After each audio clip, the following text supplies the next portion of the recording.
Ngayon naman, balikan natin ang report ni Dina Pagibitan tungkol sa naging aksyon ng National Disaster Risk Reduction Council. Magandang hapon sa iyo, Dina. Magandang hapon, Sandro. 5 ang patay kabilang ang 4 na German nationality at isang Filipino tour guide. Samantalang 7 naman ang sugatan matapos na magbuga ng makapal na abo ang bulkang Mayon sa Legazpi, Albay kaninang alas 8 ng umaga. Ito ang kinumpirma ni National Disaster Risk Reduction and Management Council Executive Director Eduardo Del Rosario. Tumagal ang tinawag na ASPAC ng 33 seconds na may taas na 500 meters mula sa bunganga ng bulkan.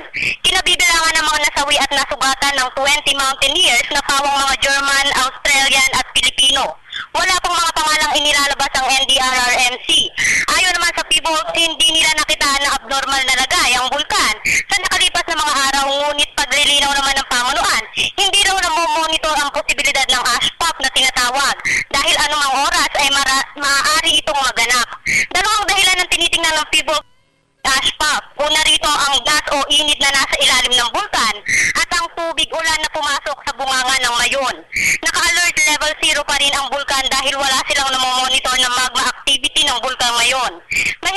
Mahigpit na pinatutubad ang any human activity within 6 kilometers radius permanent danger zone dahil sa posibilidad ng extreme driven eruptions at rock falls mula sa bulkan.